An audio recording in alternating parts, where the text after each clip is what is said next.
última barrera.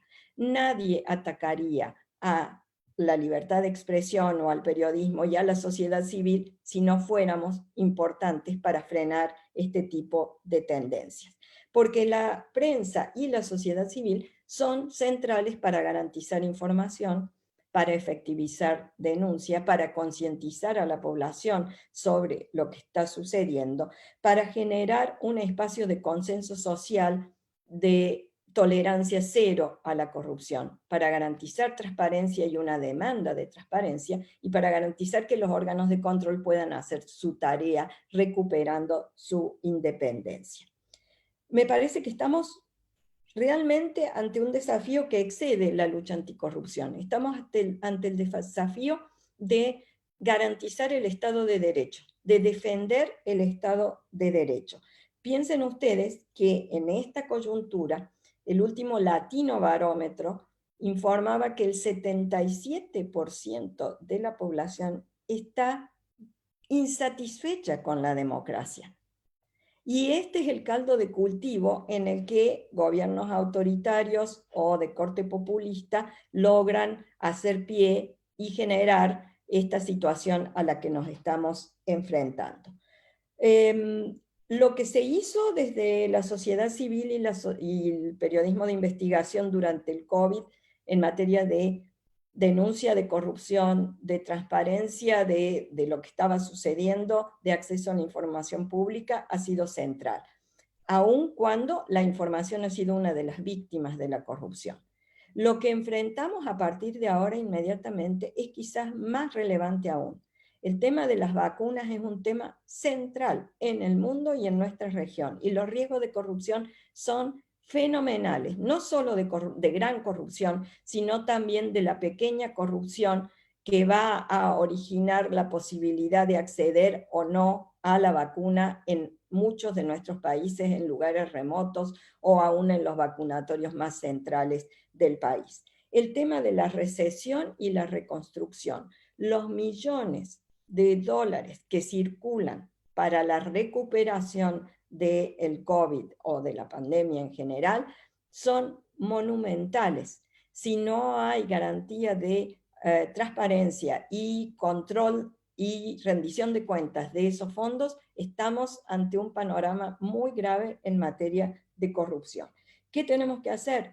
Garantizar información, garantizar la independencia de los organismos de control, volver el poder a sus límites reales y constitucionales, defender la sociedad civil, defender las libertades generales y la libertad de prensa. Esa es la responsabilidad, y yo creo que el observatorio que están lanzando hoy en la región es uno de los actores que puede contribuir a este proceso de defensa de la democracia y el Estado de Derecho. Muchas gracias. Gracias, Delia. Retomar de lo que dicen Delia y Enrique, que no es un problema el que nos podamos ni nos debamos acostumbrar. Además, que es un problema complejo y que en esa misma medida requiere el concurso de distintos actores y de los ciudadanos, ciudadanas, para que realmente podamos eliminar ese problema en la región, más en una coyuntura de COVID-19, como lo señalaba Delia. Una de las personas que está conectada dice, Enrique, desafortunadamente parece que el tango cambalache sigue, pero en el mal sentido de la palabra, con todo el espectadores, bailarines y quien toca el bandoneón ahí presente en este problema de la corrupción.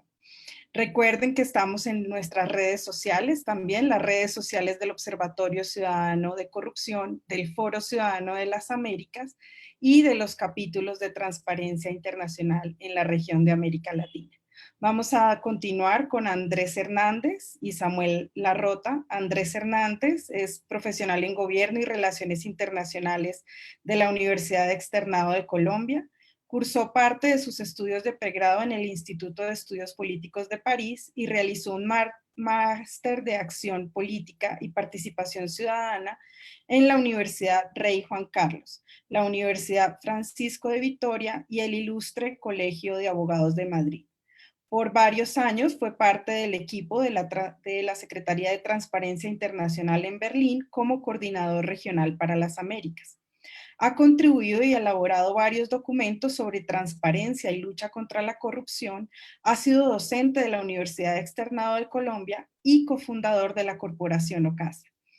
En abril del año 2017 fue nombrado director ejecutivo de la Corporación Transparencia por Colombia. Contamos también con Samuel Rota, sociólogo por la Pontificia Universidad Católica del Perú, director ejecutivo de Proética, capítulo peruano de Transparencia Internacional. 17 años de experiencia en temas vinculados a la lucha contra la corrupción y autor de artículos sobre la materia. Ha sido consultor para agencias peruanas y extranjeras sobre temas de su especialidad. Continúa, Andrés.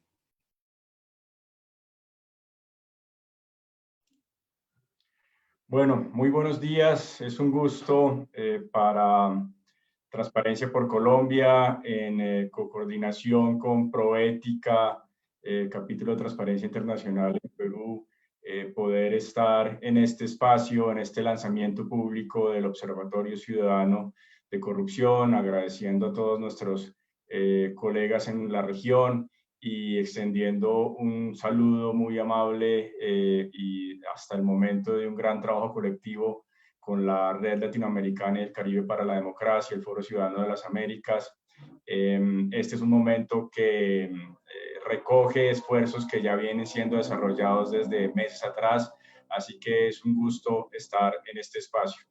Queremos brevemente explicar, compartir de qué se trata el foro, cómo funcionará, cuál va a ser el alcance y los resultados que esperamos tener, porque creo que lo que han planteado Delia, Enrique, es muy claro en términos de contexto, en términos de retos, y por lo tanto quisiéramos ahora entrar más en una parte de cómo vamos a hacer para abordar este enorme reto, cómo vamos a hacer para agregar un valor agregado al enorme trabajo que viene siendo realizado desde muchas orillas en nuestra región para avanzar en la lucha contra este problema. Si me colaboran entonces con la presentación, vamos a abordar estos distintos temas. Lo primero, tal vez, mientras que logramos tener la presentación en pantalla, es reiterar que esta es una iniciativa, una red de redes, digámoslo así, que adicionalmente está buscando fortalecer coaliciones de sociedad civil, de voces activas desde distintas orillas, sector privado, academia, periodismo, en más de 15 países de la región.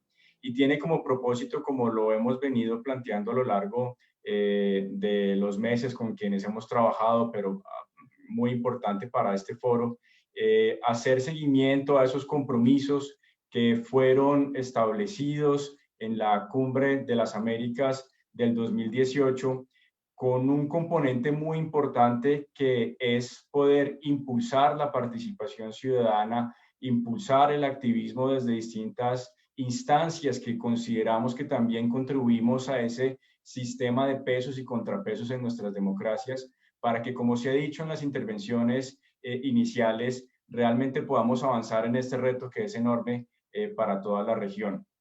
Quisiera, si podemos pasar a la siguiente diapositiva, por favor.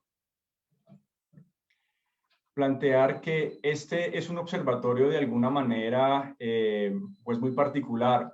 No es solamente un observatorio que tiene por propósito investigar y analizar, sino, como lo dije antes, sobre todo también poder articular, movilizar y contribuir al fortalecimiento institucional de nuestras democracias.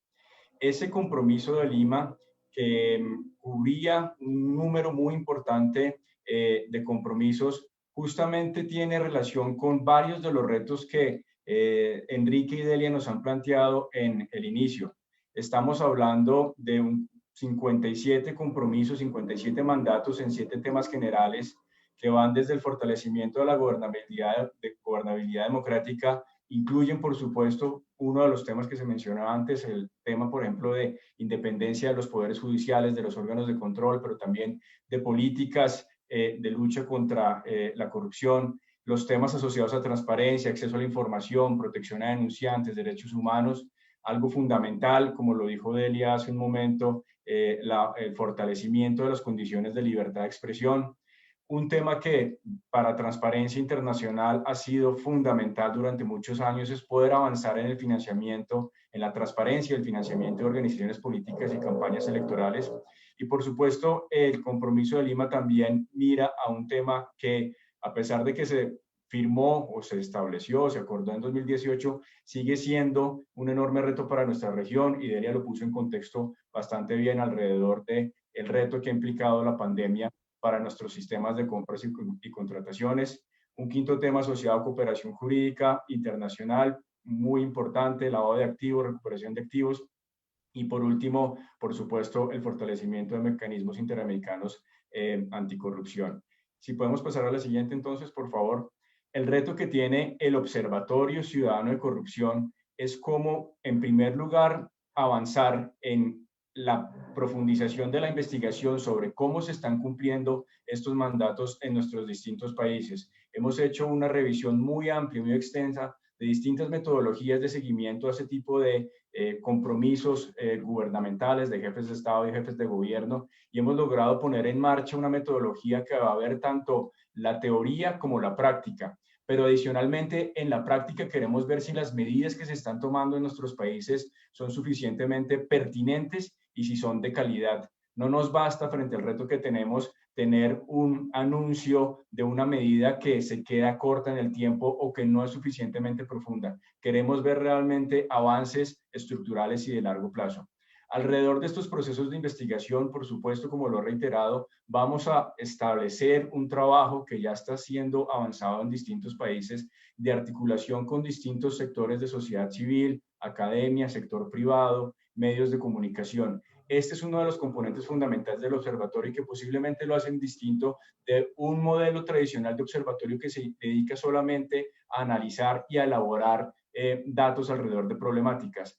El vínculo con la ciudadanía y por eso la articulación con el Foro Ciudadano de las Américas y con RELAT es tan importante y característico de este esfuerzo. Adicionalmente, poder llevar, en tercer lugar, y desplegar esfuerzos de comunicación e incidencia en los distintos países, sumando esfuerzos desde distintas instancias, redes de sociedad civil, para que todos los hallazgos que podamos estar encontrando no sean solamente transmitidos en el marco de la siguiente Cumbre de las Américas que tendrá lugar el año entrante, sino que haga parte de procesos de incidencia que ya están tomando lugar desde hace muchos años, pero que posiblemente buscaremos poder fortalecer a lo largo de esta implementación del observatorio. Algo muy importante es que se le ha apostado fuertemente a que adicionalmente hayan espacios amplios de capacitación. No nos basta con que las organizaciones que llevamos muchos años trabajando en este tema estemos reportando, haciendo análisis, seguimiento. Es muy importante que las voces ciudadanas alrededor de exigir mayores resultados por el cuidado de lo público, el cuidado de lo que es de todos y todos nosotros, del respeto del Estado de Derecho, se haga de manera amplia, y por eso el observatorio le apuesta fuertemente a estrategias de capacitación, sobre todo en línea, que nos ayudarán a ampliar esta voz, ampliar esta apropiación respecto a la lucha contra la corrupción. Y por supuesto, algo muy importante, y es exigirnos en términos de nuestros indicadores, hacia dónde estamos logrando impactar y poder evaluar nuestra labor. Si pasamos a la siguiente diapositiva, por favor. Esto se traduce entonces en unos resultados esperados muy concretos. A lo largo de los próximos meses esperamos poder entregarle a la región y casi que al hemisferio 20 informes nacionales de seguimiento de los mandatos de la Cumbre de las Américas, 5 informes regionales con perspectivas temáticas y poblacionales.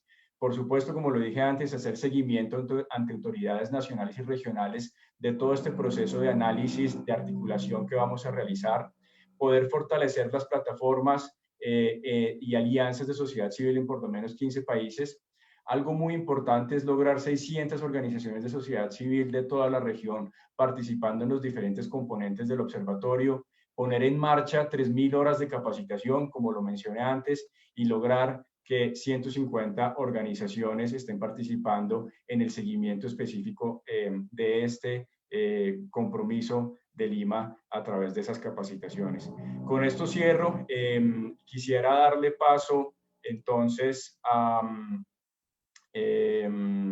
dejo tal vez que Samuel, entiendo que pasarías entonces a los comentarios finales y le daríamos paso al video a través del cual vamos a estar promocionando el observatorio, agradeciendo una vez más la participación de todas las personas que nos acompañan y haciendo un llamado, una invitación a que nos acompañen en nuestras redes. Muchas gracias.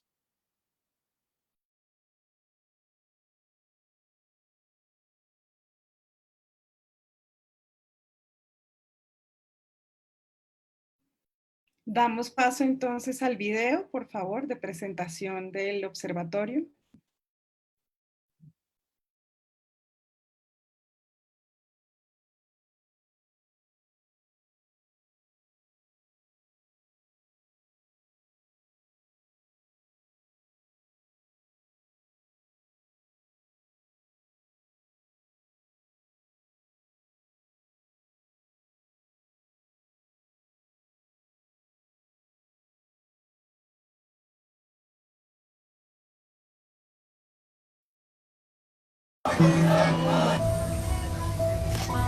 La corrupción causa daño, pobreza y muerte en nuestras naciones y afecta a los más necesitados y vulnerables. La corrupción debilita la gobernabilidad democrática, la confianza de la ciudadanía en las instituciones y tiene un impacto negativo en el goce efectivo de los derechos humanos y el desarrollo sostenible de las poblaciones de nuestro hemisferio, al igual que en otras regiones del mundo. Asimismo, agrava aún más la desigualdad, la pobreza y la división social.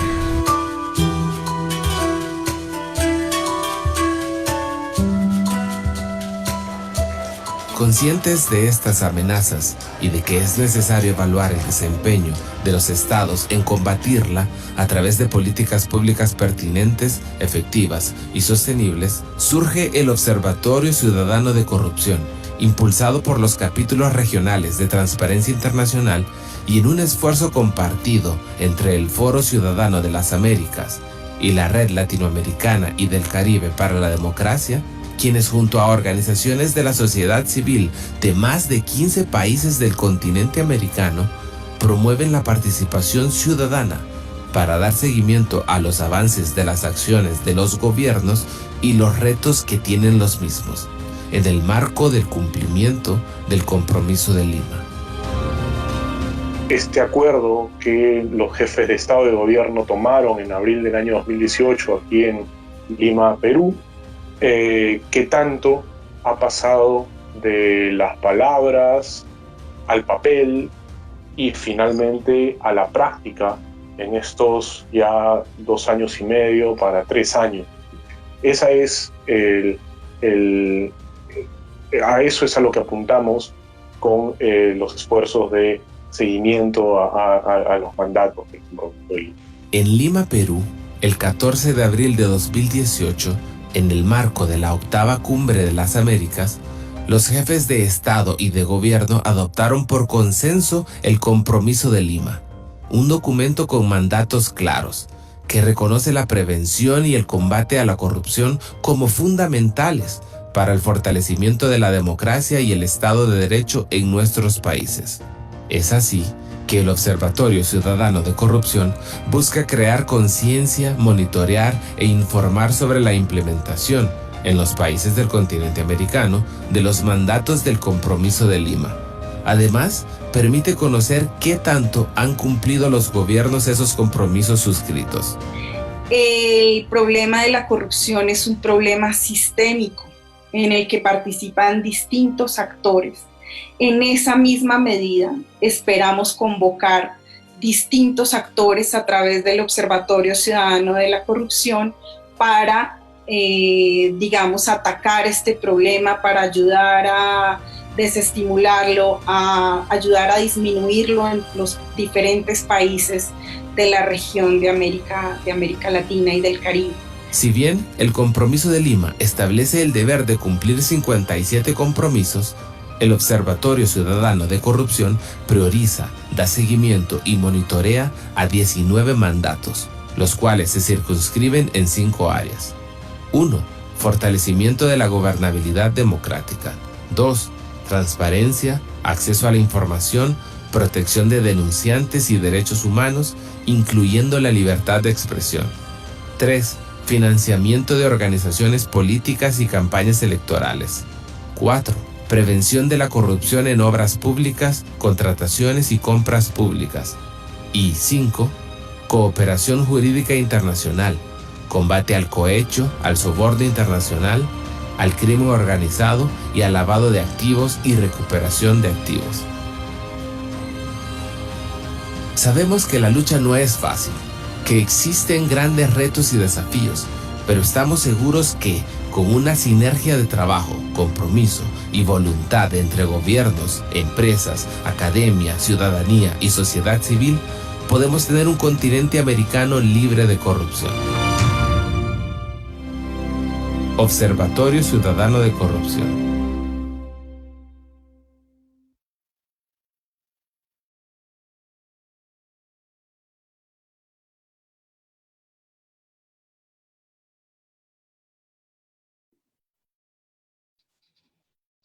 Gracias. Continuamos entonces con un conversatorio multiactor en donde tenemos representantes de diferentes sectores. Vamos a contar con la moderación de Gina Romero. Ella es miembro fundador y directora ejecutiva de la Red Latinoamericana y del Caribe para la Democracia, REDLA. Gina tiene amplia experiencia en diplomacia pública, construcción de redes, políticas públicas, juventud, sociedad civil y lucha contra la corrupción, así como en la formulación, implementación y monitoreo de proyectos sociales. Contamos también como representante de la sociedad civil y del Foro Ciudadano de las Américas y de sus grupos poblacionales con la participación de Natacha Jiménez. Natacha es coordinadora general de MULAVI, Espacio Latinoamericano de Sexualidades y Derechos, activista trans e intersex desde hace más de 35 años, representante de los grupos poblacionales del Comité Directivo del Foro Ciudadano de las Américas, ha trabajado por los derechos de las mujeres, de las personas gay, lesbianas, transgénero e intersex. Se ha desenvuelto en diferentes espacios de la OEA donde cuenta con un estatus consultivo, así como en la ONU. Ha hecho trabajo de incidencia política y ha denunciado las violaciones a derechos de las poblaciones trans e intersex en América Latina y otras regiones. Actualmente es consultora en estos temas y coordinadora general de MULAVI, la cual tiene sede en Costa Rica, pero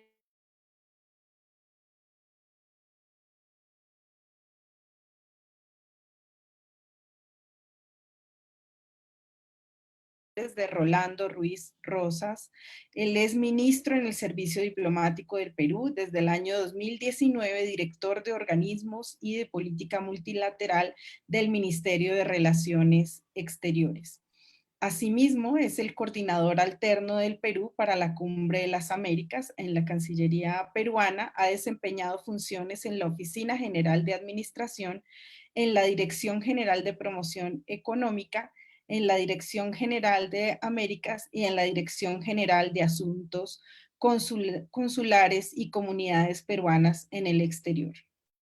Ha sido jefe del despacho del Viceministerio de Relaciones Exteriores y ha trabajado en el despacho ministerial con los cancilleres Javier Pérez de Cuéllar y Alan Wagner. Contamos como representante del sector académico con la presencia de Evelyn Villarreal Fernández de Costa Rica. Evelyn tiene un máster en estudios latinoamericanos por la Universidad de Oxford, Reino Unido. Es licenciada en Ciencias Políticas y Relaciones Internacionales por la Universidad de Costa Rica y coordinadora de investigación en el Programa de Estado de la Nación CONARE, en donde ha tenido a su cargo los informes de Estado de la región centroamericana y Estado de la Justicia. Ha sido profesora universitaria en temas de metodología de la investigación y de política centroamericana. Damos paso entonces con estos representantes de diversos sectores a nuestro conversatorio multiactor. Gina. Buen día, ¿me escuchan? Bueno, pues muchísimas gracias a todas las personas que nos están acompañando el día de hoy. Vemos que por redes y aquí en el Zoom tenemos más de 300 personas conectadas, entonces eso la verdad es que es un estímulo bien importante para lo que viene ahorita de la creación y el avance del observatorio, pero también sigue midiendo lo importante que es este tema en particular para la ciudadanía y la sociedad civil del continente. Entonces, muchas gracias por estar acá en esta mañana. Muchas gracias también a las 3 personas que tenemos en el panel el día de hoy. Como ya lo mencionó Diana, son 3 personas que vienen de 3 sectores distintos y sí queríamos hacer como una especie de mix o de visión multisector del análisis de lo que está pasando y de lo que estamos presentando también en el evento.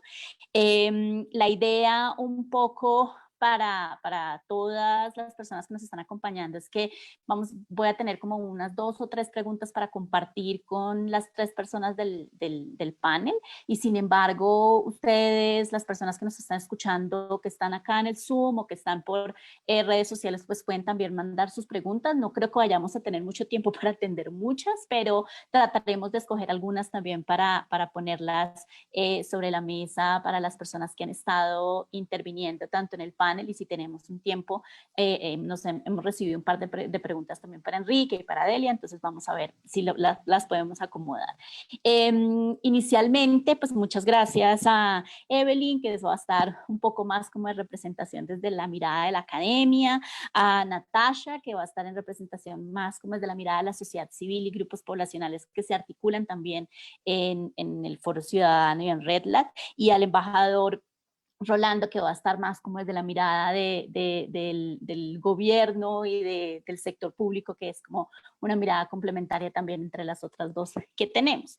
Y un poco mi primera pregunta para ustedes es, también como lo mencionó Andrés, tanto Delia como Enrique hacen un diagnóstico muy interesante y muy claro sobre los retos que tenemos y están todos sobre la mesa, y un poco el enfoque que hace Delia aterrizado a contexto COVID y contexto pandemia y cuarentena nos da una mirada bien central de lo que estamos viviendo en el día a día en este momento. Yo quisiera abrir el foro a las 3 personas para que nos cuenten si hay algún factor o algún tema adicional en el cual ustedes crean que no fue mencionado tanto, quisieran hacer un aterrizaje mayor, y adicionalmente, cuál podría ser el rol que desde el sector que cada una de las personas representa puede asumir ese esfuerzo anticorrupción. Es decir, hemos escuchado un poco cuál es el diagnóstico, pero finalmente desde cada uno de los sectores, ¿cuál podría ser el énfasis prioritario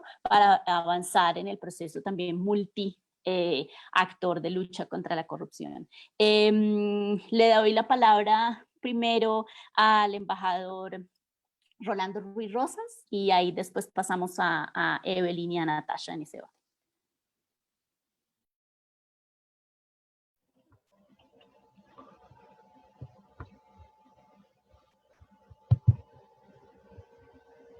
Muchas gracias. Buenos días. Bueno, en primer lugar, felicitar a la Red Latinoamericana y del Caribe para la Democracia, al Foro Ciudadano de las Américas, a Proética y Transparencia Internacional por esta iniciativa y el lanzamiento de este observatorio de ciudadano de la corrupción hacia una efectiva lucha contra la corrupción en las Américas. Un espacio virtual que nos permite, virtual en esta circunstancia, hacer una observación sobre el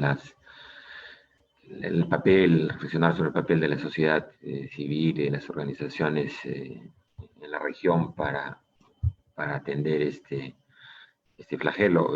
Quiero igualmente agradecer el hecho de que se haya considerado al Perú en esta ocasión, al cual represento desde el Ministerio de Relaciones Exteriores, y que sin duda es un reconocimiento a los esfuerzos que se han llevado a cabo tanto nacionalmente como la Política Nacional de Integridad y Lucha contra la Corrupción, el Plan Nacional, el Consejo Nacional Anticorrupción, como los que específicamente conciernen a la Cancillería desde la política exterior. Y entre ellos es sin duda especialmente relevante lo que fue el lanzamiento de esta idea en la presidencia peruana de la Cumbre de las Américas, que es el haber propuesto el tema de lucha contra la corrupción y la gobernabilidad democrática como el centro de las discusiones de esa cumbre, y más aún los mecanismos que en se adoptaron para lo que al final fue el compromiso de Lima destacado acá y que de alguna forma motiva ahora la constitución de este observatorio, ¿no? Creo que en ese propósito la participación de la sociedad civil que fue agrupada o que se agrupó en un conjunto de coaliciones temáticas fue igualmente decisivo y permitió en un proceso quizás creo innovador en la cumbre recibir estos aportes. Esto, como sabemos, tiene igualmente un mecanismo de seguimiento que el Perú igualmente promovió al interior del proceso de cumbres y que está en funcionamiento y que querría igualmente, creo, llamar la atención sobre la pertinencia de impulsarlo, de hacer que este sea una plataforma de uso corriente y cotidiano. Sin duda hay algunos aspectos que mejorar en la configuración informática, si se quiere, de este mecanismo de seguimiento, pero creo que esto es igualmente importante, ¿no? Que podamos concentrar los esfuerzos, y eso lo sosteníamos igualmente ayer en una reunión de la conferencia de la Comunidad de Estados Latinoamericanos del Caribe dedicada a este mismo tema de lucha contra la corrupción, la importancia de no dispersarnos en los esfuerzos, sino de concentrarlos. Y creo que igual el lanzamiento de este observatorio debe permitirnos aproximarnos a estas convergencias, ¿no? Si no es una aproximación colectiva, creo que la dispersión no contribuye en este aspecto, ¿no? Lo digo porque afrontamos un fenómeno que igualmente tiene una dimensión crecientemente transnacional, y en eso celebro que este observatorio atraviese el hemisferio, aunque sin duda es la corrupción no un fenómeno exclusivo de nuestras Américas, sino algo bastante mayor. Quiero también por eso destacar otras dos acciones en las que creo hay un conjunto de recomendaciones valiosas. La primera son 2 encuentros sobre el combate contra la corrupción que implica grandes activos, que motivaron sendas reuniones en diciembre del 2018 y en junio del año pasado en Oslo, hechas bajo una presidencia compartida con el Reino de Noruega y el Perú, en el que hay igualmente un conjunto de recomendaciones que han sido puestas a consideración de la Conferencia de Naciones Unidas, de los Estados parte de la Convención de Naciones Unidas contra la Corrupción. Creo que ahí igual hay un material importante en el que se recibieron igualmente aportes, pues estos seminarios tuvieron la participación de entidades como Transparencia Internacional, que tiene una destacada participación igualmente en el foro, y saludo igualmente a su presidenta aquí presente. Y un elemento que igualmente creo puede ser puede marcar un derrotero en el sector que concierne, que es de competencia del que represento, que es la celebración de una sesión extraordinaria de la Asamblea General de las Naciones Unidas en junio del próximo año. Esta sesión extraordinaria, conocida como la UNGAS, está actualmente en proceso de negociación la declaración política que debe adoptar la misma. En ella, el Perú juega igualmente el rol de cofacilitador en esta declaración, y hemos, entre otros, considerado algunos temas con vistas a una reflexión más que desde el proceso mismo de la convención, de una mirada de aquellos vacíos o lagunas que pueden permitir fortalecer la convención, ¿no? Cosa que igual es un desafío no menor, pues hay una tendencia, en general unas dificultades en el sistema multilateral para abrir nuevos procesos de negociación, para tener una aproximación quizá algo más crítica a lo que se ha tenido. Pero sin duda creemos que eso es parte de lo que llamamos ahora, que es un desafío que igual nos trae la lucha contra la pandemia, que es esta necesidad de fortalecer el multilateralismo, ¿no? El multilateralismo como acción intergubernamental y que sin duda se ha venido erosionando por circunstancias diversas, prácticas que han apartado, como se dice, a los estados de las salas, de los puntos de la institucionalidad multilateral de encuentro, y que crecientemente han limitado esta acción, ¿no? Lo hemos visto, la pandemia es un reflejo de ello, ¿no? La falta de un liderazgo global más asertivo que pueda determinar un horizonte más claro, colectivo, frente a un fenómeno que es sin duda global. Volviendo específicamente al punto de la lucha contra la corrupción, a los temas que me refería en cuanto a las propuestas que llevamos a la declaración política, quiero referirme a algunas de ellas que quizá alimenten esta discusión sobre los puntos señalados, ¿no?, por quienes han hecho las presentaciones. Entre estos están... Interrumpo un momentico, embajador, para ver si puedes hacer la respuesta un poco corta para ir con las otras dos personas y después volvemos a ti por si quieres enfocar en algo adicional para poder darle opción a las otras dos. Gracias. Sí, disculpe el tiempo. Uno, bueno, la optimización de mecanismos de cooperación y asistencia judicial internacional, especialmente el trabajo en equipos. Uno muy importante es la tipificación de la corrupción en el sector privado y entre personas jurídicas. La transparencia en la titularidad de los beneficiarios finales. Ese es un tema central en la lucha contra la corrupción. El impulso tanto a la transparencia como a la simplificación administrativa. Los procesos se han hecho crecientemente complejos y sin duda esto es una palanca para la corrupción.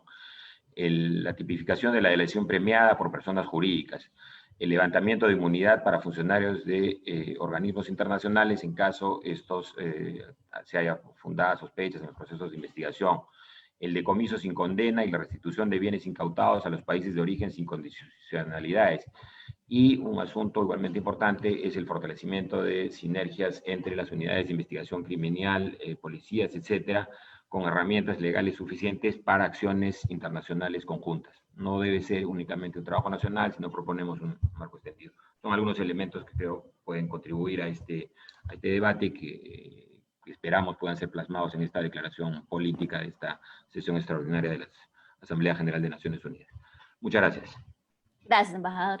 Ahí tomé un par de cositas que me gustaría después como ampliar en la siguiente ronda, pero le doy paso a Evelyn para lo mismo, un poco dentro del diagnóstico que se hizo, si hay algún tema que crees particular que no haya sido mencionado o no haya sido suficiente y quisieras pues ponerle algún énfasis adicional, y cuál sería el rol desde la academia que se puede jugar para avanzar en los procesos de articulación y lucha contra la corrupción. Claro, buenos días primero que nada a todos y a todas. Quisiera darle un saludo muy especial a los panelistas que están integrando este evento y una felicitación enorme de verdad a las redes y a las organizaciones que están lanzando al público el día de hoy el observatorio Ciudadano contra la Corrupción. Y creo que esta es una iniciativa, si uno ve el diseño, que realmente puede mover la aguja, dar realmente un valor agregado en todos estos temas de combate a la corrupción en América Latina. Así que de verdad los felicito sinceramente. Y bueno, yendo a las preguntas en concreto, yo quisiera resaltar y coincidir totalmente con las apreciaciones de don Enrique y de doña Delia cuando hicieron mención a que una de las principales afectaciones de la corrupción es el debilitamiento de la democracia y de los estados de derecho en la región. Me parece que ese es uno de los peligros más inminentes que estamos teniendo. Pero para no repetir, quisiera agregar algo adicional muy relacionado, pero que tal vez no se ha dicho tan explícitamente, y es que en este periodo de pandemia y también en lo que va a venir post pandemia, los gobiernos de la región van a estar muy presionados en sus recursos económicos, en sus presupuestos, y dirigidos hacia otras prioridades, ¿verdad? Hacia la prioridad de salud, por supuesto, la prioridad de recuperación económica, y un gran temor que puede ser muy previsible es que empiecen a afectar recursos materiales, recursos humanos y presupuestos para todo el andamiaje institucional de control de la corrupción, que ya de por sí, además, antes de la pandemia, estaba muy limitado, ¿verdad? Este siempre es un espacio y un tema en donde los presupuestos públicos son muy escasos, ¿verdad? Entonces hay unos grandes discursos y unas grandes promesas, pero cuando uno se va a ver si eso se materializa en el presupuesto de las instituciones, va a ver que son partidas muy pequeñas. Ahora imagínense, si ya eso era limitado antes de la pandemia, ¿cómo va a ser, ¿verdad?, en los próximos años, cuando las instituciones van a tener menos recursos, una enorme demanda ciudadana de sus servicios, todos los temas de prevención de la corrupción, de capacitación, mejorar canales de denuncia, protección de denunciantes, son áreas que requieren presupuestos, son áreas costosas, y pues un gran peligro que quería señalar era ese, ¿verdad? Bueno, necesitamos no solo voluntad, sino también recursos materiales que van a ser muy escasos en los próximos años. Entonces hay que estar como muy pendientes sobre ese tema, cómo no debilitar los avances y las instituciones vía unos recortes brutales a sus presupuestos. Y entrando en el tema de cuál sería el rol de la academia.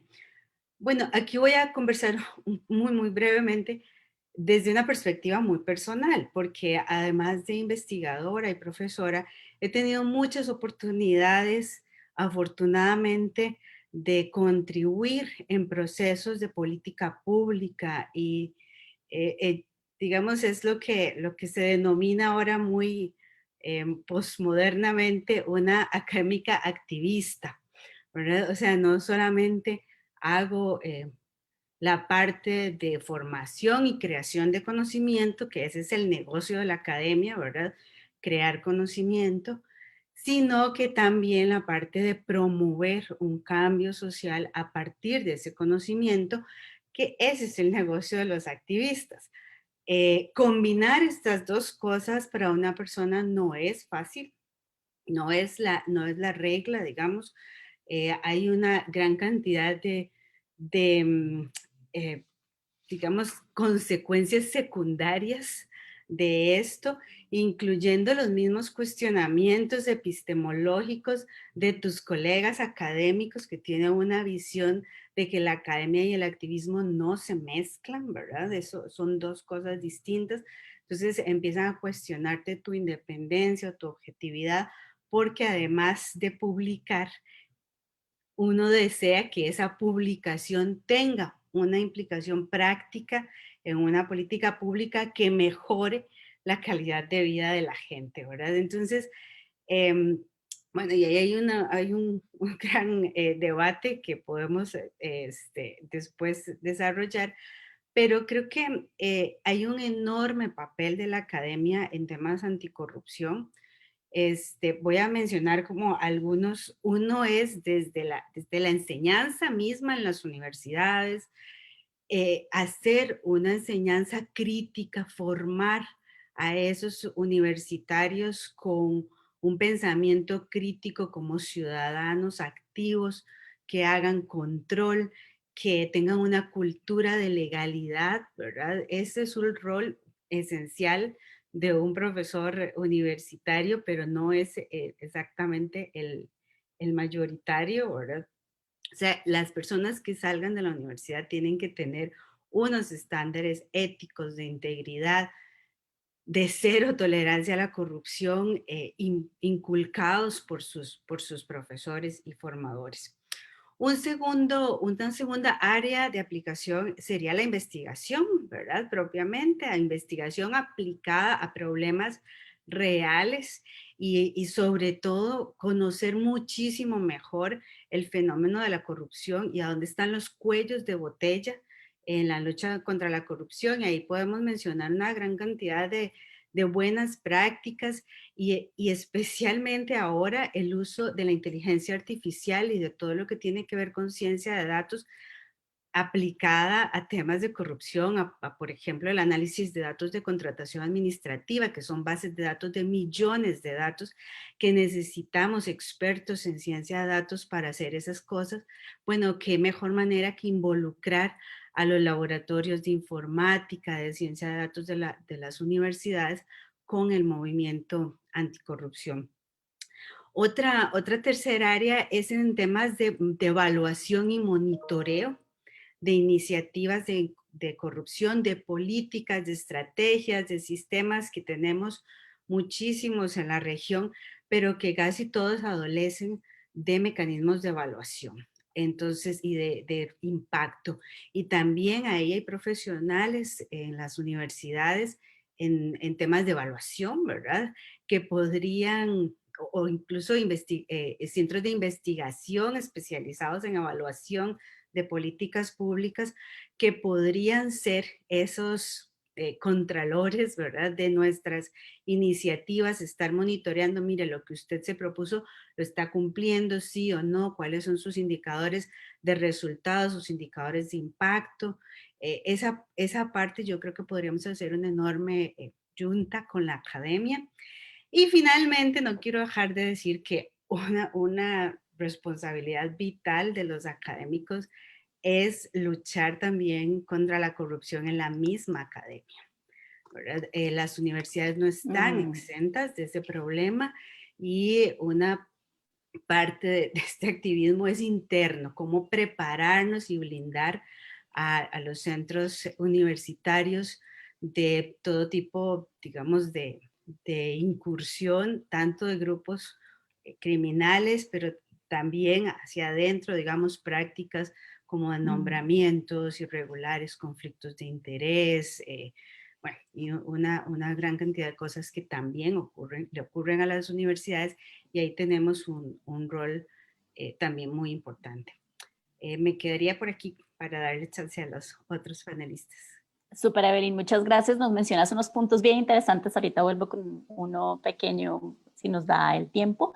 Natasha, pues lo mismo, es decir, si hay algún tipo de enfoque adicional que tú creas que hace falta y el rol más desde sociedad civil y me interesa mucho desde también tu mirada, el involucramiento de otros actores más allá de las organizaciones o de las ONGs que trabajan históricamente en temas de corrupción, porque yo creo que entre más actores tomen las banderas de la anticorrupción y de la transparencia como propias, el proceso puede ser distinto, pero muchas veces vemos es al mismo grupo de actores pues como muy empoderado y a los otros les da un poco de miedo porque ven el tema como muy técnico. Entonces, ¿cómo lo ves tú desde la mirada de sociedad civil?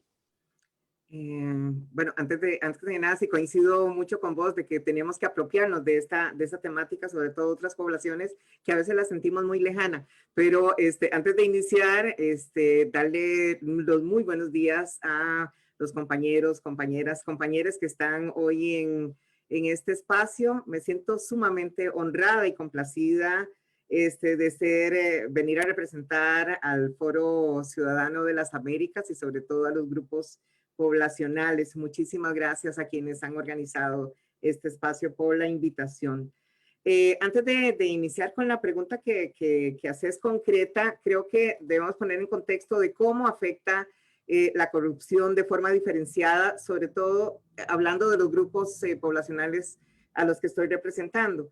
Hay un impacto diferenciado de la corrupción con respecto a la libertad de expresión, La corrupción genera un impacto diferenciado respecto a quienes denuncian los actos de corrupción, quienes generalmente son víctimas de amenazas, hostigamientos y en algunos casos de graves violaciones como el derecho a la vida.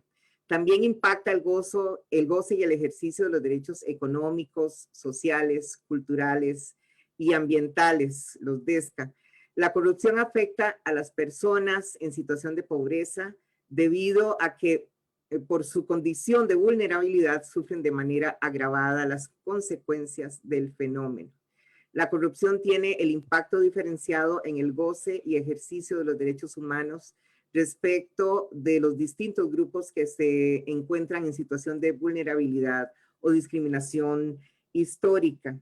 Dentro de las múltiples formas en que se ejerce la violencia contra los pueblos indígenas, por ejemplo, es posible reconocer formas de corrupción que conducen a la afectación diferenciada y agravada respecto de sus derechos.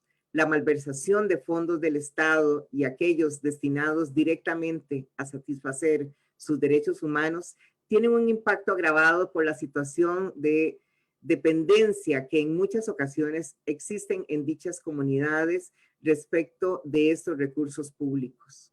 Una forma diferenciada en que la corrupción les afecta es la necesidad de adoptar medidas especiales para garantizar sus derechos de las comunidades acorde a su identidad cultural. Estas medidas, en muchos casos, no se adoptan porque hay terceros actores que mediante sobornos, tráfico de influencias o la captura de ciertas instituciones impiden la adopción de estas medidas que permiten un ejercicio efectivo de los derechos humanos. Otra forma es el irrespeto al derecho a la consulta previa mediante sobornos, tráfico de influencias o captura institucional. En estos otros casos se dan formas de despojo mediante la cual se accede a territorios indígenas en forma ilegítima por medio de actos de corrupción. Las personas LGBTIQ+ se ven afectadas por diversas formas de violencia, siendo la más grave la policial. Esta violencia está asociada muchas veces a diversas formas de corrupción, particularmente la necesidad de pagar sobornos para evitar estos actos de violencia más gravosos y las detenciones y privaciones de libertad arbitrarias. En muchos casos, estas formas de violencia y discriminación alcanzan a las políticas sociales, donde las personas LGBTIQ+ acuden a acceder a servicios públicos o programas sociales por su parte. Otros derechos, como el de la identidad de género, resulta afectado por la exigencia ilegítima de incurrir en pagos de sobornos.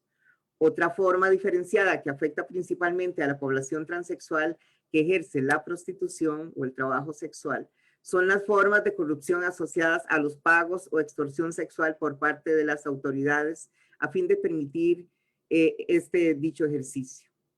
En muchas de las situaciones concurren más de un motivo de discriminación basados en la orientación sexual y la identidad de género, a las que se suman las situaciones de pobreza y exclusión social. Esta interseccionalidad agrava la violencia y también las formas de corrupción de que se pueden ser víctimas quienes pertenecen a colectivos LGBTI en la región. Los derechos de las poblaciones afrodescendientes también se ven afectados. La satisfacción de sus DESCA y la denuncia sobre la corrupción policial impacta en una doble victimización sobre la población afrodescendiente en la región. Una forma en que la situación de vulnerabilidad de la población afrodescendiente frente a la corrupción se ve agravada y es la violencia racial que cotidianamente les afecta. Formas cotidianas de discriminación se suman a formas cotidianas de corrupción, como el pago de sobornos para no ser objeto de violencia por parte de autoridades policiales, entre otras, son cuestiones frecuentes para estas comunidades en la región. En cuanto a lo que me preguntas específicamente, el principio orientador y el punto de partida de toda política pública anticorrupción se sienta en la consideración de la centralidad de las víctimas de la corrupción. Forma parte del análisis, diagnóstico, diseño e implementación de mecanismos, prácticas, políticas y estrategias para prevenir, sancionar y erradicar la corrupción, considerando los principios de no discriminación e igualdad, rendición de cuentas, acceso a la justicia, transparencia y participación. Los gobiernos deben realizar los máximos esfuerzos para identificar a las víctimas, determinar el daño causado y tomar las medidas adecuadas para la reparación en este sentido. Una sentencia que quiero dejar es que la corrupción no es un ilícito si no hay víctimas. Y por eso la gran importancia de que este espacio genere o impulse a la sociedad civil y sobre todo a los diferentes grupos poblacionales a que sigan monitoreando y compilando información que sirva de insumo para generar informes alternativos que puedan ser presentados no solo ante este observatorio, sino ante los diferentes sistemas de derechos humanos, tanto el internacional como el interamericano. Muchas gracias. Muchas gracias, Natasha. Tenemos la idea, hay unas cuantas preguntas que he venido recogiendo, entonces voy a dar como una ronda adicional, un poco como haciendo una contrapregunta en algunos casos asociada a las preguntas que hemos recibido y adicionalmente quisiera que como cierre de la siguiente como grupo de intervenciones nos pudieran dar una recomendación corta y concreta, un consejo para el observatorio desde sus propias miradas que nos pueda ayudar a lo que viene. Podemos empezar ahora esta segunda ronda, si quieres, con Evelyn. Me pareció muy interesante el reto que mencionas de esa mirada dual entre el académico y activista. Y creo que efectivamente necesitamos mucho más una academia activista y quizás un activismo con mucha más información dura desde la academia, y esos puentes vinculantes creo que están bien interesantes de cómo tejerlos.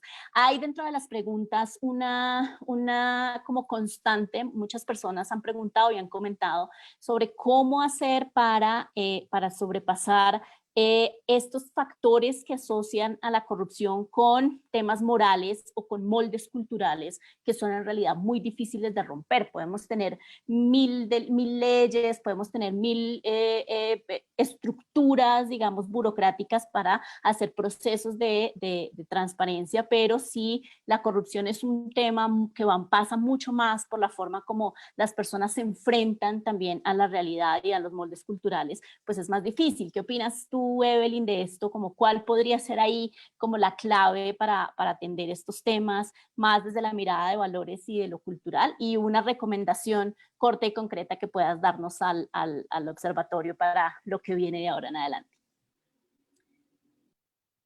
Creo que uno de los desafíos que tenemos es mostrar los impactos directos de la corrupción. Natasha ya adelantaba impactos diferenciados, pero a veces vemos los impactos de grandes escándalos, ¿verdad?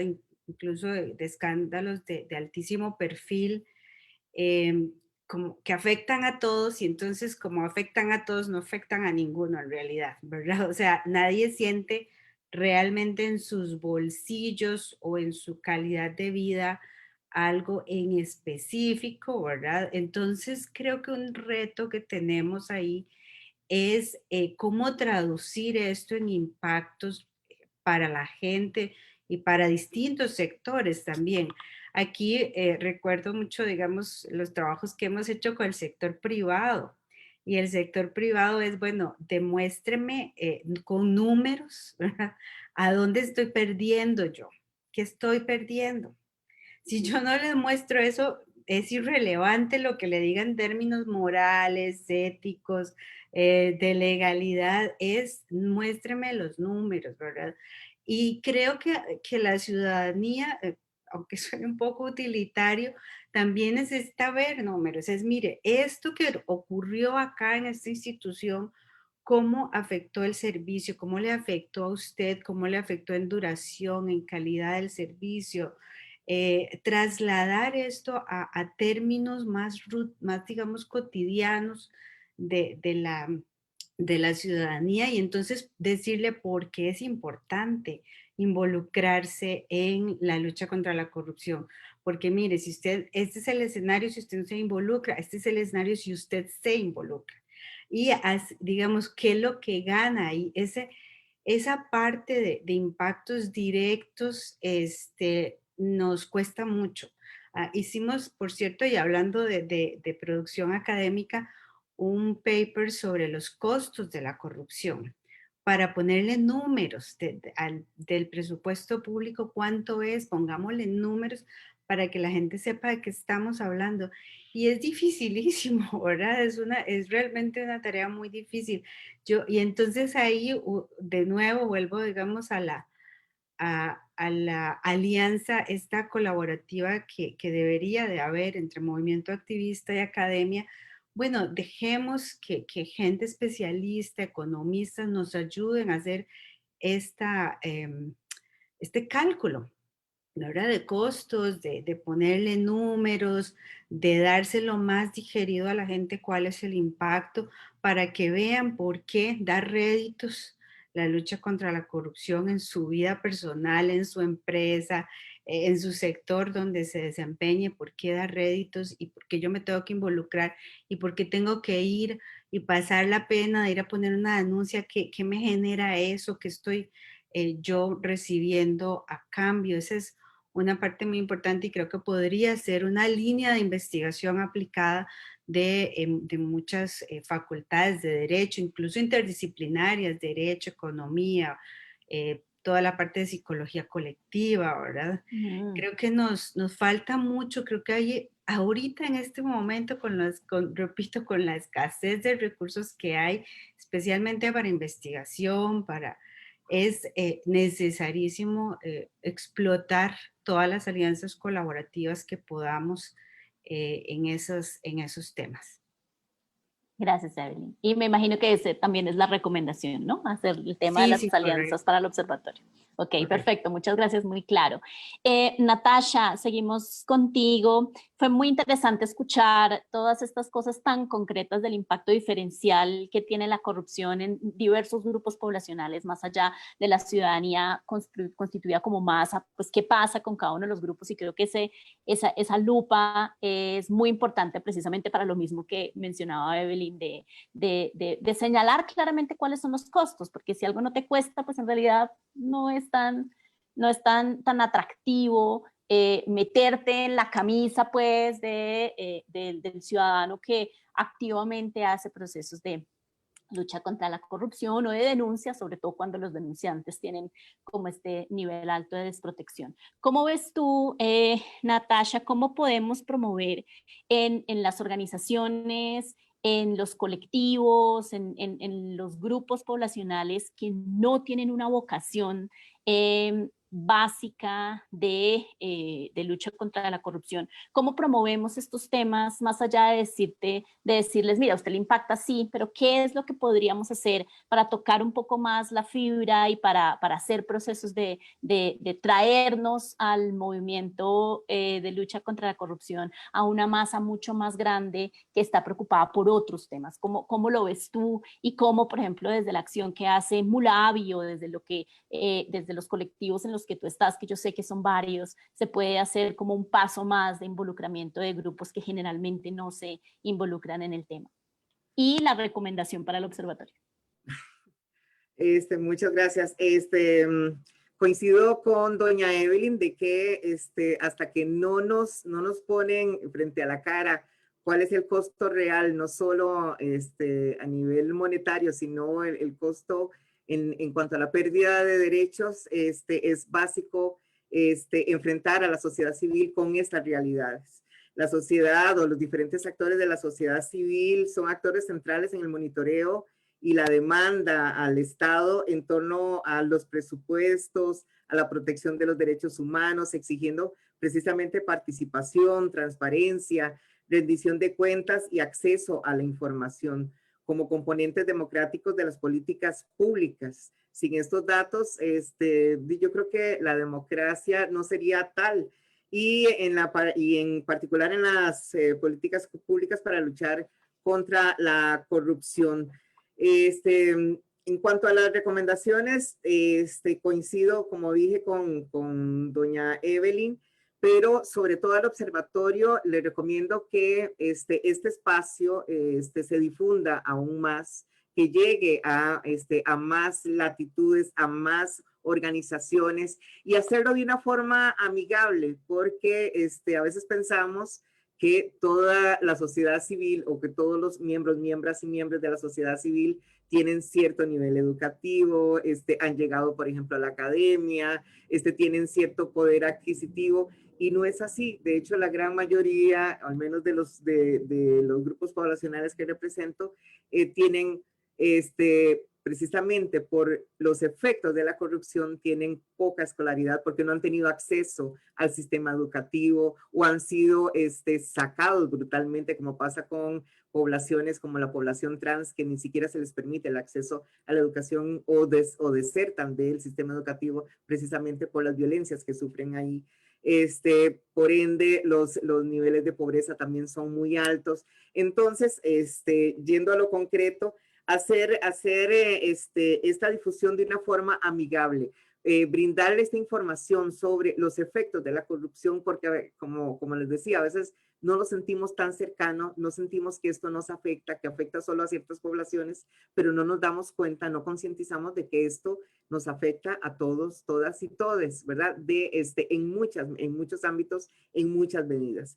Entonces, que esta información sea difundida en diferentes formas para diferentes públicos, pero que lo hagamos, así como hay poblaciones diferenciadas, hagamos esta difusión también de forma diferenciada. Y sobre todo, generar también una cultura de denuncia.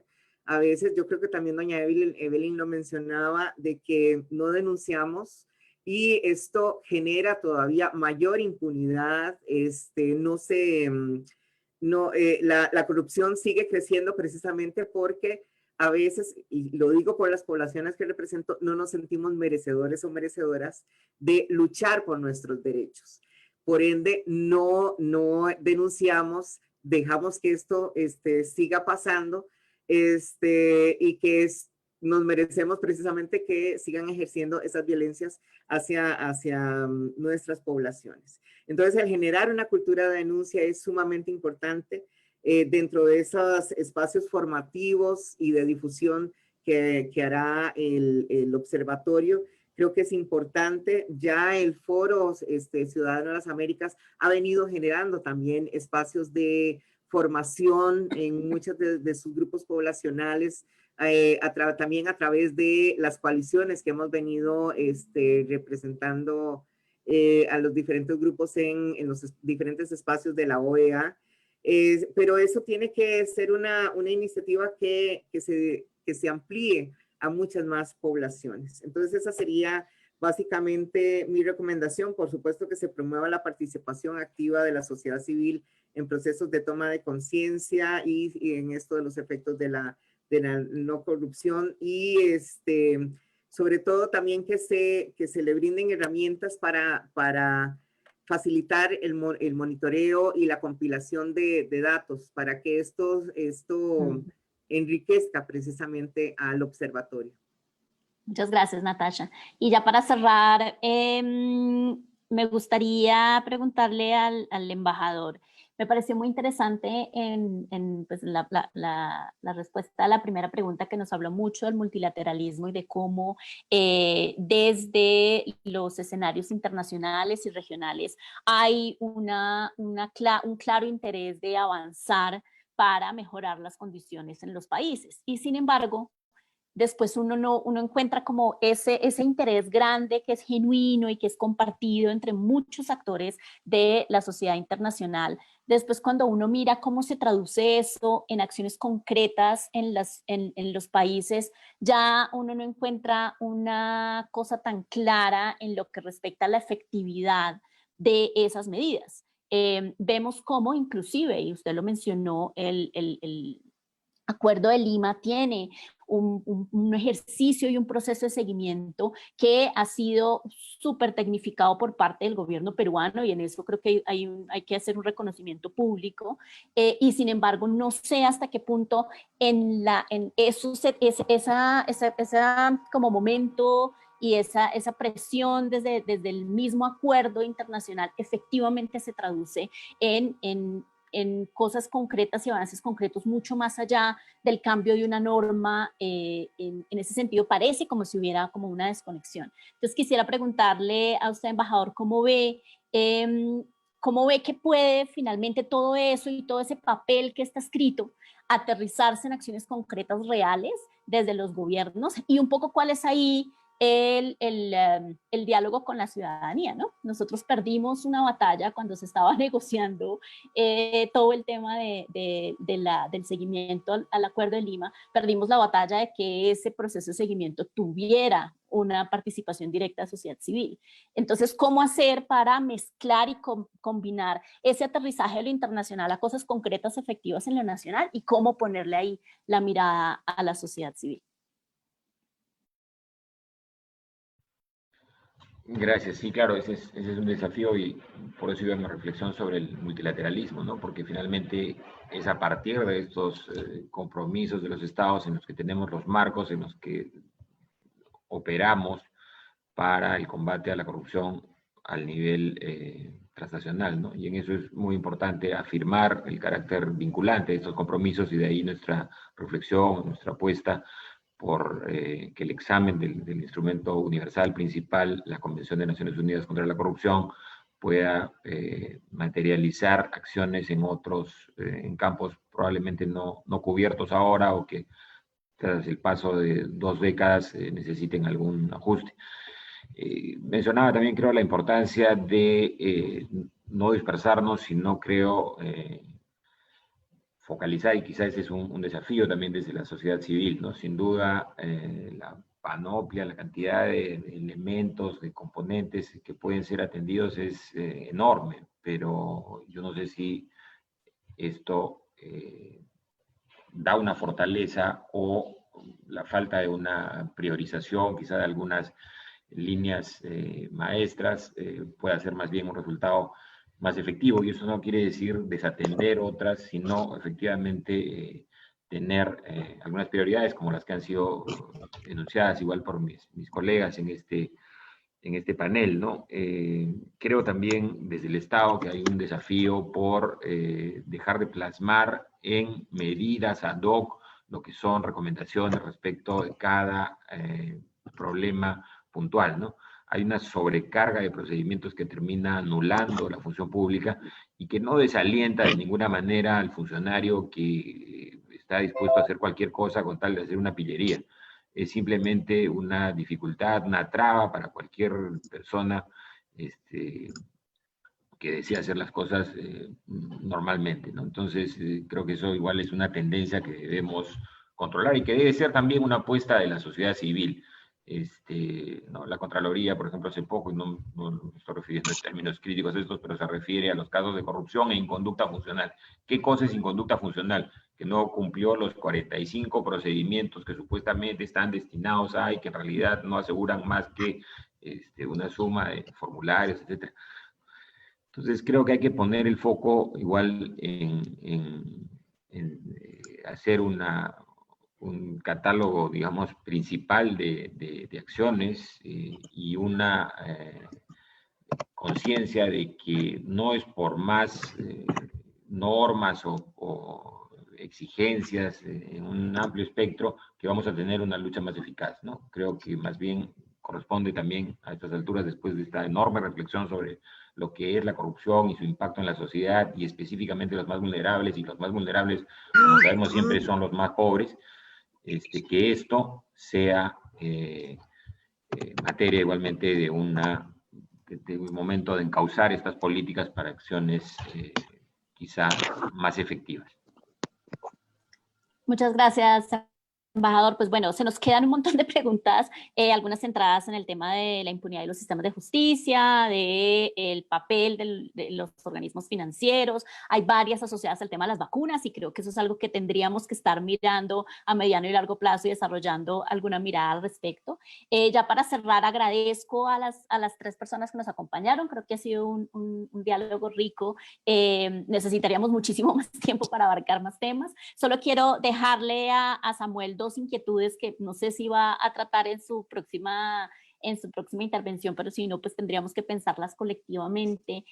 Una es que preguntan algunas personas cómo el observatorio se va a relacionar con los estados, porque claro, una cosa es el tema de hacer el seguimiento interno y la agrupación de voluntades y acciones desde la sociedad civil, pero eso cómo se traduce en diálogo con los estados. Y el otro, nos mencionaron varias iniciativas de Honduras, de Guatemala, de El Salvador, como observatorios de compras y otras cosas que ya existen, y se preguntan cómo se articula, cómo se puede articular eso que ya existe a las acciones que va a hacer el observatorio desde los espacios nacionales, incluyendo la relación con los centros de pensamiento. Quizás no lo tenías en mente, Samuel, pero pues lo traduzco, lo menciono, y si en algún momento se puede, o si no después, con seguridad iremos elaborando sobre eso, porque de pronto habrá respuestas que todavía no tengas. Pero muchas gracias a todas y todos las personas que nos acompañaron, y ya le doy paso entonces a Samuel.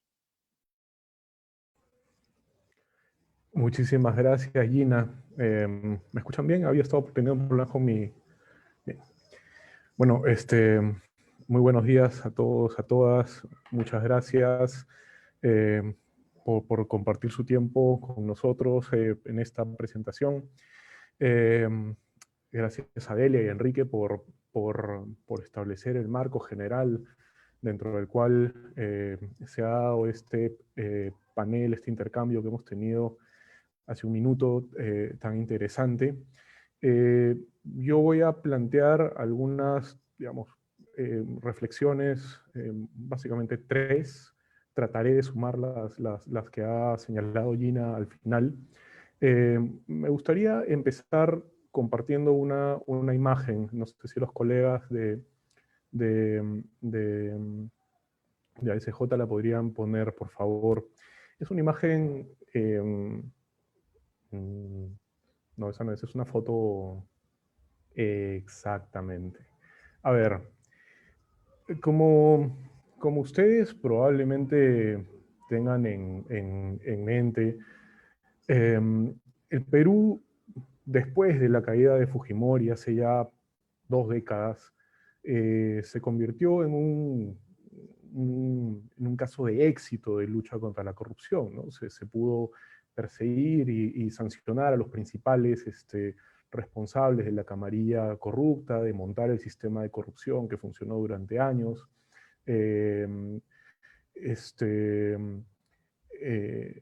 Se tomaron reformas importantes, ¿no? Y sin embargo, 2 décadas después, tenemos a todos los expresidentes de este periodo democrático involucrados en investigaciones por corrupción, a los más grandes empresarios de la construcción involucrados en investigaciones por corrupción, ministros, exministros también. Entonces, y autoridades subnacionales que también están enfrentando distintas investigaciones, ¿no? De hecho, actualmente las investigaciones por el caso Lava Jato alcanzan a unas 570 personas, si no me equivoco. ¿Qué pasó? ¿Qué funcionó mal? Parte de la respuesta la tienen ustedes en esta imagen. Esta imagen condensa casi 2 décadas de planes y compromisos. Esa no, la que teníamos hace un rato. Condensa planes y compromisos que el Perú ha ido adoptando nacionalmente. Planes anticorrupción, planes de ética pública, planes operativos del Consejo Nacional Anticorrupción, de la Comisión Anticorrupción, en fin. Y eso me lleva a recoger las palabras de Delia en su intervención. Mucho discurso, mucho en compromisos que llegan al papel y que sin embargo terminan fracasando en el momento de llevarse a la práctica, o que ni siquiera son llevados a la práctica. Y aquí la cuestión fundamental a la que le queremos prestar atención, a la que le venimos prestando atención las distintas organizaciones que estamos representadas en este observatorio, seamos de Transparencia Internacional o no, es el asunto de cómo se implementan todos estos planes, todos estos compromisos, todas estas apuestas que nuestros líderes expresan en estos documentos. La prueba ácida de la implementación es si estos compromisos llegan a materializarse en los planes operativos de las instituciones, y más aún si es que son acompañados, y por lo tanto si son acompañados de presupuesto, ¿verdad? Eso es fundamental. Les pongo un ejemplo muy sencillo. El gobierno peruano creó una Secretaría de Integridad Pública hace un par de años. La Secretaría de Integridad Pública que debía conducir, o que debe conducir un sistema de integridad en el Estado peruano, tiene un presupuesto que es inferior al 0.01% de la presidencia del Consejo de Ministros.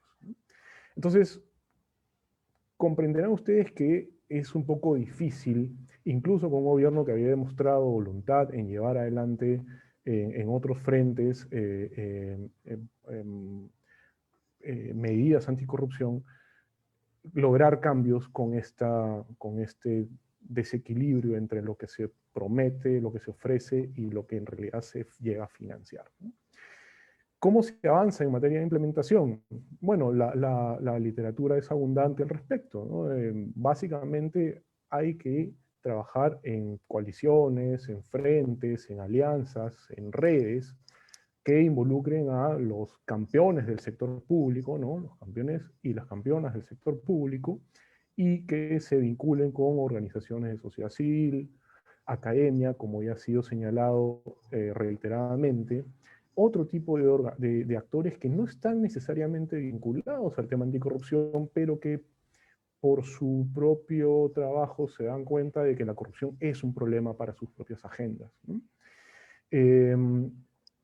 Y el trabajo en coaliciones requiere algo que es fundamental, que es confianza, ¿no? La confianza se construye lentamente, pero sobre la base de diálogos abiertos, objetivos, técnicos, ¿no? Utilizando herramientas transparentes, utilizando herramientas que hayan sido validadas, covalidadas, información, y esto debe ayudar a un proceso que debe tomar tiempo, pero que debe conducir a cambios en el mediano plazo, ¿no? Un segundo punto que quería señalar es que esta implementación, esta construcción de coaliciones para apuntar por una implementación efectiva en materia de anticorrupción no puede dejar de lado, no puede dejar de ver que la lucha anticorrupción tiene una dimensión política, ¿no? Que es muy importante y que los técnicos a veces perdemos de vista, ¿no? Y esto es algo que se señalaba en las presentaciones del inicio. La narrativa anticorrupción es capturada muy fácilmente por discursos encendidos, radicales, ¿no? El caso peruano que hemos tenido hace días solamente, la lucha anticorrupción fue instrumentalizada para poder llevar adelante un plan que terminó como sabemos, como ya ustedes saben bien que terminó. Al margen de que haya, y de hecho en política lo hemos dicho, que haya bases para llevar adelante investigaciones, no puede haber un manejo tan discrecional de la narrativa. Y eso fue lo que pasó. Y eso pasa en varios otros países también. Y esta, digamos, demagogia anticorrupción necesita ser combatida. Necesitamos vacunarnos contra esta demagogia anticorrupción. Y la forma de hacerlo es, nuevamente, con estos diálogos técnicos, objetivos, entre actores distintos, pero que tenemos agendas que confluyen, ¿no? Y finalmente, no quería dejar pasar la oportunidad de señalar un punto que es clave también, el contexto en el que estamos, ¿no? Yo quisiera insistir, subrayar algo que Delia decía en su presentación con mucha más claridad, sin duda. los abusos que hemos podido apreciar y que estamos apreciando en estos momentos están poniéndonos en riesgo, ¿no? En el Perú, hacia agosto de este año, se habían transferido más o menos unos 20.000 millones de soles para combatir la pandemia, poco más de 20.000 millones de soles, que son alrededor de 7.000 millones de dólares para combatir la pandemia. Pero a agosto también, la Fiscalía tenía investigaciones que acumulaban procesos de contratación que llegaban más o menos a los 5.000 millones de soles. Es decir, la cuarta parte de lo que se había invertido en combatir la pandemia estaba siendo materia de investigación por sospechas de corrupción, por las contrataciones directas, ¿no?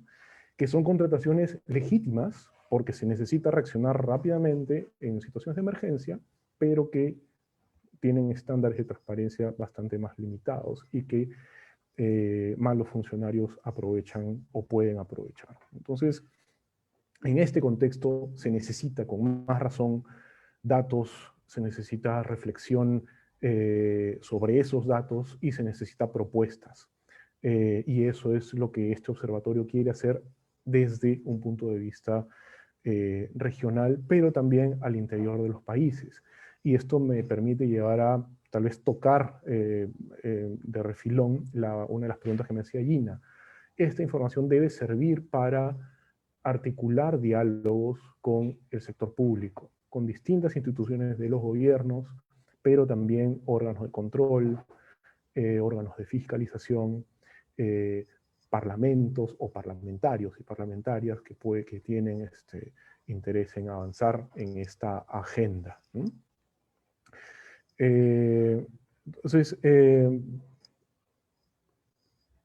eso por mi lado, digamos, como grandes líneas que me surgen de este diálogo que hemos tenido en esta mañana y que creo que ha sido sumamente útil, interesante y que nos permite presentar y compartir el observatorio con un público como ustedes interesada en estos temas de corrupción. Te devuelvo, no sé si a Gina o a Diana, la palabra y muchísimas gracias. Gracias, Samuel, por estas palabras. Gracias también a las personas que continúan conectadas vía Zoom, vía Facebook, en las diferentes redes sociales. Estamos leyendo sus comentarios y preguntas, así no los digamos en este momento, pero los estamos teniendo en cuenta para nuestro trabajo y para eventos posteriores. Vamos a continuar con un video de cierre del embajador Michael Kozak. Él es subsecretario de Estado para Asuntos Hemisféricos del Hemisferio Occidental del Departamento de Estado de los Estados Unidos. El embajador nos da cuenta de la importancia del observatorio en el fortalecimiento de la sociedad civil y la democracia en la región. Entonces, continuamos con este video.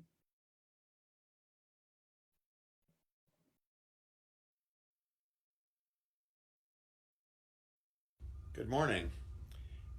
Let me first thank Red Lad, the Citizen Forum for the Americas, and ProEtica, and all of our region's Transparency International partners for inviting me to speak to you today. Congratulations to all of you on the launch of the Citizen Corruption Observatory. Thank you for the tremendous work it took to get to this point. When first envisioned following the 2018 Summit of the Americas, no one could have imagined that this initiative would launch during a global pandemic. You already overcame significant obstacles. I have no doubt that the observatory will be a success. As the host of the 9th Summit of the Americas, the United States would also like to thank the government and people of Peru. The hospitality and leadership they showed us in hosting the 8th Summit in Lima was truly remarkable. The 8th Summit identified and addressed one of the region's most urgent priorities, fighting corruption. For the first time in a long time, we had a focused summit with a strong consensus on the importance of democratic governance against corruption. Civil society helped build that consensus. The values of the Summits of the Americas is that they bring together leaders of civil society and private sector representatives from across the region. They address the challenges and opportunities facing the hemisphere. But each summit cannot happen in a vacuum. There's no value in the summit process if we make lofty promises and then forget about them until the next summit comes along 3 years later. Civil society and private sector participants need to be succinct and efficient in presenting actionable proposals to government leaders. As governments, we must follow through on the commitments we have made to the people of the Americas. The United States welcomes the vital role civil society plays. Leaders' recognition of the seriousness of the corruption problem in our region was only the first step. Now we must follow through on the commitments to prevent and combat corruption, improve transparency and accountability, and advance democratic governance. The Citizen Corruption Observatory will help ensure the governments of the region are doing just that. The observatory will conduct frank and open assessments of all the progress that we've made or not made.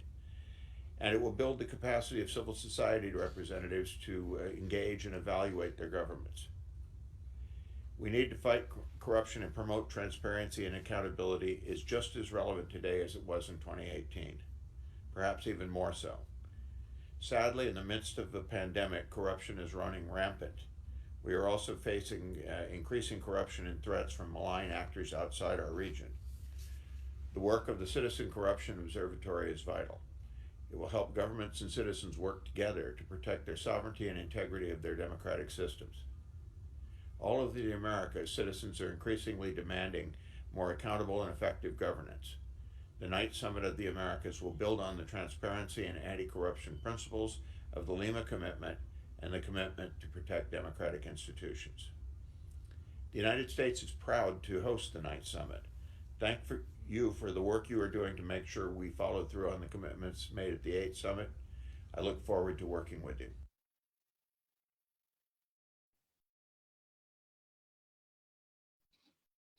Bueno, como vimos en el video del embajador Kozak, él da un saludo a los esfuerzos que hemos realizado para conformar este Observatorio Ciudadano de Corrupción, aún en medio de una pandemia como la generada por el COVID-19, y reconoce todo el esfuerzo de sociedad civil, el Foro Ciudadano de las Américas, RedLab y Transparencia Internacional. Así también reconoce los esfuerzos que se realizaron en la pasada 8ª Cumbre de las Américas, que fue liderada por Perú, y en identificar y en generar un esfuerzo colectivo alrededor de la lucha contra la corrupción. También identifica y nos da cuenta de cómo las Cumbres de las Américas son un momento de encuentro entre líderes, sociedad civil, gobiernos, sector privado, acerca de los retos que se están enfrentando en el hemisferio. El embajador Kozak también nos invita a no permanecer quietos entre cumbre y cumbre, sino aprovechar esos 3 años para cualificar la participación y para también generar propuestas que sean materializables. Reconoce también finalmente el papel central que tendrá el Observatorio Ciudadano de la Corrupción para ver qué tanto han avanzado los gobiernos en el compromiso que se firmó en Lima. Y también finaliza diciendo pues que es un honor ser para Estados Unidos ser el próximo anfitrión de la siguiente Cumbre de las Américas, la cual es la 9ª Cumbre de las Américas. En esa medida pues agradecemos a todas y a todas las personas que se conectaron a este lanzamiento del Observatorio Ciudadano de Corrupción, este esfuerzo colectivo multiactor del que queremos que todos los ciudadanos y ciudadanas hagan parte. No sé si alguno de los panelistas tiene algo más para decir antes de que terminemos y hagamos el cierre del evento.